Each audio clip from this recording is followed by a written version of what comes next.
இன்னைக்கு வந்து என் பேரனுக்கு வந்து பிறந்த நாள்.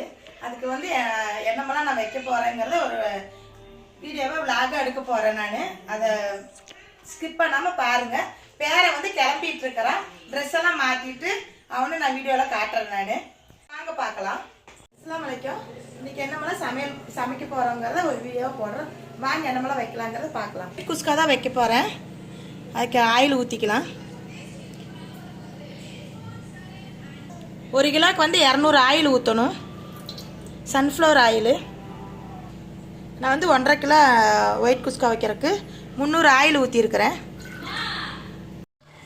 1.5 கிலோ ஒயிட் குஸ்காவுக்கு வந்து கொஞ்சம் வெங்காயம் 100 கிராம் வெங்காயம் கட் பண்ணி வச்சுருக்கிறேன். பட்டை கிராம்பு ஏலக்காய் தாளிக்கிறதுக்கு 3 பச்சை மிளகா முழுசாக வச்சுருக்கிறேன். உடஞ்சா காரம் அடிக்கும். புதினா மல்லி கொஞ்சம் பிச்சு வச்சுருக்கிறேன். ஒரு கை அளவுக்கு பிச்சு வச்சுருக்கிறேன். இஞ்சி பூண்டு பேஸ்ட்டு வந்து ஒரு 3 ஸ்பூன் எடுத்து வச்சுருக்கிறேன்.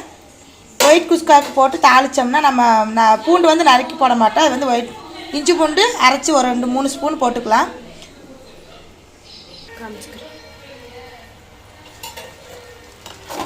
பட்டை கிராம்பு போட்டுடலாம்.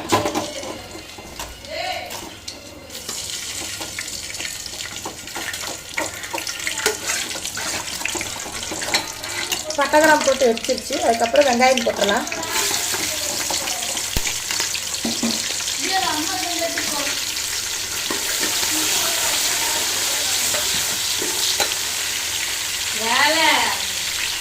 பச்சை மிளகா 3, புதினா மல்லி. ஒயிட் குஸ்காவுக்கு வந்து வெங்காயம் கருகாமல் வரணும்.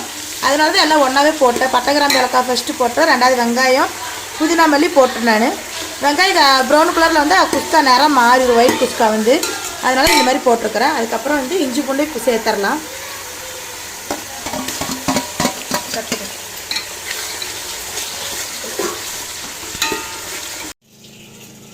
இதில் ஒரு பாத்திரத்துக்கு ஃபுல்லாக வந்து அரிசி இருந்தது. அப்போ 1.5 பாத்திரம் வந்து தண்ணி அளந்து ஊற்றிக்கலாம்.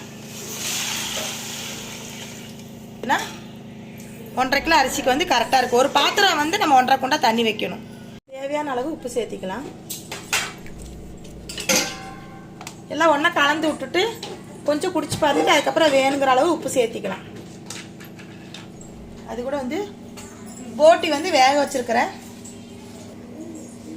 ஆட்டுக்குடலுக்கு வந்து இந்த மாதிரி வந்து ஃபஸ்ட்டு வந்து குக்கரில் வந்து விசில் விடுறதுக்கு வந்து போட்டி கழுகி போட்டாச்சு. அது கூட வந்து இஞ்சி பூண்டு பேஸ்ட்டு, மஞ்சத்தூள், மிளகாத்தூள், மல்லித்தூள், தக்காளி, வெங்காயம், கொத்தமல்லி தழை எல்லாம் போட்டு நல்லா ஒரு 5-6 விசில் நல்லா விட்டுட்டோம்னா குடல் நல்லா வெந்துடும். அதுக்கப்புறம் எடுத்து தோசைக்கல்லை வந்து நல்லெண்ணெய் ஊற்றி நல்லா வறுத்தோம்னா சூப்பரான சுக்கா ரெடி ஆயிடும். தண்ணி ஊற்றினதுக்கப்புறம் கொதிச்சதுக்கப்புறம் நம்ம அரிசி சேர்த்திக்கலாம். இன்னும் கொதிக்கலை, இப்போ தான் தாளிச்சு விட்ருக்குறேன். அரிசி போட்டு கிளறி விட்டுருக்கிறேன். அரிசி வந்து ஒரு 1/2 மணி நேரத்துக்கு முன்னாடி ஊற வச்சிருங்க. அப்போ தான் நல்லாயிருக்கும் சாப்பாடு. போட்டுடலாம். நெய் ஊற்றிடலாம். 100 கிராம் நெய் அளவு ஊற்றுங்க. கரெக்டாக இருக்கும். நாங்கள் எங்கள் வீட்டில் வந்து இந்த மாதிரி தம் போடுவோம். கொஞ்சமாக வைக்கிறதுனால இந்த மாதிரி வச்சுக்குவோம். மேலே வந்து இதுக்கு மேலே தண்ணி ஊற்றி வச்சுட்டா இந்த மாதிரி கொஞ்சம் தண்ணி ஊற்றி ஒரு 5 நிமிஷம் கேஸை சிம்மில் வச்சுட்டோம்னா இந்த மாதிரி எல்லாம் சூடாக தம் ஆயிரும் சாப்பாடு. 1.5 கிலோ 2 கிலோக்கில் இந்த மாதிரியெல்லாம் வச்சுக்கலாம். தேவையான அளவு ஆயில் ஊற்றிக்கலாம். 1 கிலோ மட்டனுக்கு அளவு எடுத்துருக்கிறேன். 1 கிலோ மட்டனுக்கு வந்து 100 கிராம் ஆயில் ஊற்றிருக்கிறேன். அதுக்குள்ளே பாருங்க வேலை செஞ்சுற கலப்புங்கிறதுனால ஜூஸ் வேறு ஊற்றி கொடுத்துருக்குறாங்க. அதே குடிக்க போகிறேன். வெங்காயம் சேர்த்திக்கலாம். ஒரு 150 கிராம் வெங்காயம் எடுத்துருக்கிறேன். தக்காளி சேர்த்திக்கலாம். தக்காளி வந்து கம்மியாக தான் சேர்த்தணும். ஒயிட் குருமாக்கு வந்து கொஞ்சமாக சேர்த்தா போதும்.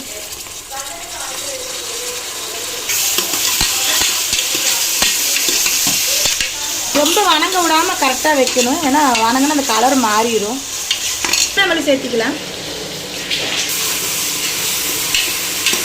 சேர்த்திக்கலாம். நீ ஒன்றுமே ஒன்று சொல்லுங்க. வீட்டில் என்ன வீடியோ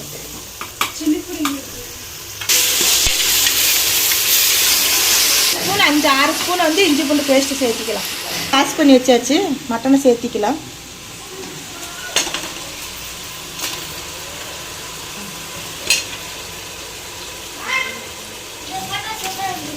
அது கூட வந்து மூளை வறுவல் பண்ணிகிட்ருக்குறோம். வெங்காயம் தக்காளி மல்லித்தலை போட்டு நல்லா வணக்கிட்டு அதுக்கப்புறம் இஞ்சி போட்டு பேஸ்ட்டு போட்டு வணக்கிட்டு மூளையும் போட்டிருக்குறோம். ஆட்டு மூளைங்கிறனால கொஞ்சமாக சின்னதாக தான் இருக்கும். 2 மூளை தான் கிடச்சி அதை வாங்கி போட்டு வறுத்துட்ருக்கோம்.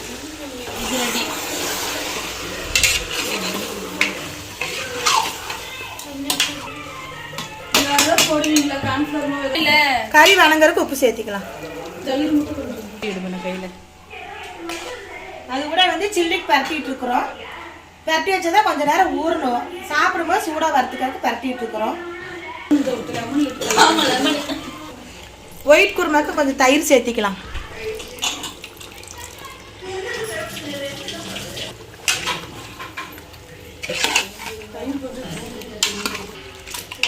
மல்லித்தூள் சேர்த்திக்கலாம்.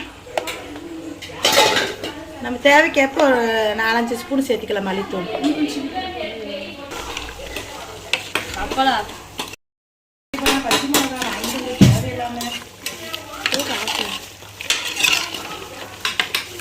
உடைச்சிடலாம்.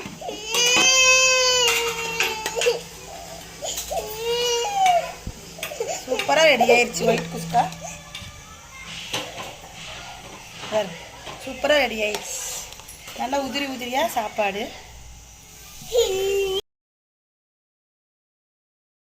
மட்டன் பகுதி வந்ததுக்கப்புறம் வந்து நான் வந்து 2 தேங்காய் உடச்சி வச்சுருக்கேன். உடச்சி அரைச்சதில் வந்து கொஞ்சம் கசகசா ஒரு 5-6 பச்சை மிளகா போட்டிருக்கிறேன்.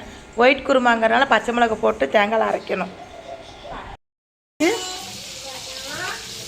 உருளைக்கிழங்கு நான் 2 கட் பண்ணி வச்சுருந்தேன். அந்த ஒயிட் குருமா கூட போட்டு மட்டன் கூட வேக வச்சுட்டேன். கொதிச்சு இறக்கணும்னா சூப்பரான ஒயிட் குருமா ஒயிட் குஸ்கா ரெடி ஆயிடுச்சு. குருமா ரெடி ஆயிடுச்சு. ஒயிட் குருமா சூப்பரான ஒயிட் குருமா ரெடி ஆயிடுச்சு. சாப்பாடு ரெடி ஆயிடுச்சு. இலையில பரிமாறிடலாம். குஸ்கா இலையில போட்டு வச்சாச்சு. அதுக்கப்புறம் குருமா ஊற்றி வச்சுருக்குறோம். அதுக்கப்புறம் வந்து கேசரி எல்லாம் ரெடி பண்ணி வச்சுருக்கோம். அதையும் எல்லாம் இலையில பரிமாறிடலாம். கேசரி ஸ்பூனில் எல்லாம் எடுத்து வச்சிட்ருக்குறாங்க. ஒவ்வொன்றா பேரனை உட்காரச்சி எடுத்து வச்சிட்ருக்குறோம். அதுக்கப்புறம் எக்கு பாயில் பண்ணி வச்சாச்சு. அதுக்கப்புறம் ஆப்பிளும் கட் பண்ணி வச்சுருக்குறோம். ஆப்பிள் வாழைப்பழம் வச்சுக்கலாம். அப்புறம் புதினா சட்னி வச்சுருக்குறோம். அதுக்கப்புறம் வந்து அதுக்கப்புறம் இறாவும் சில்லி வறுத்து வச்சாச்சு.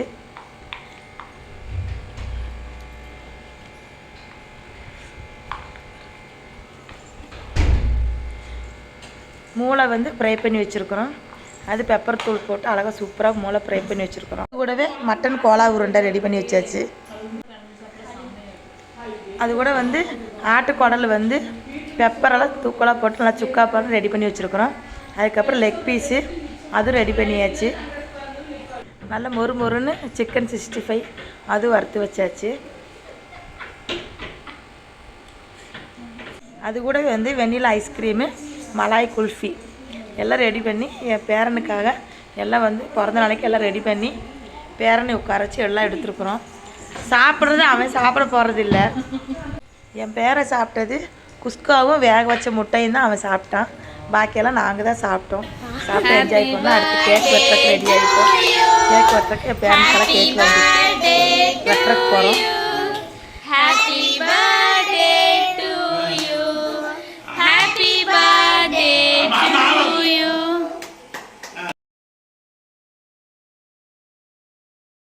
கேக்கு வெட்டி நல்லபடியாக செலிப்ரேஷன் முடிஞ்சுது. எல்லாம் அக்கம் பக்கமெல்லாம் கேக்கு வெட்டி எல்லாத்துக்கும் கொடுத்துட்டோம். இது கூட வந்து ஃபோட்டோவெல்லாம் நான் ஜாயின் பண்ணியிருக்கிறேன். எல்லாம் பாருங்கள். பிடிச்சிருந்துச்சுன்னா என் பேரனுக்கு விஷ் பண்ணுங்கள். ஃபுல் லைக் பண்ணி ஷேர் பண்ணுங்கள், கமெண்ட் பண்ணுங்கள், பெல் ஐக்கானை கிளிக் பண்ணுங்கள். தேங்க்யூ.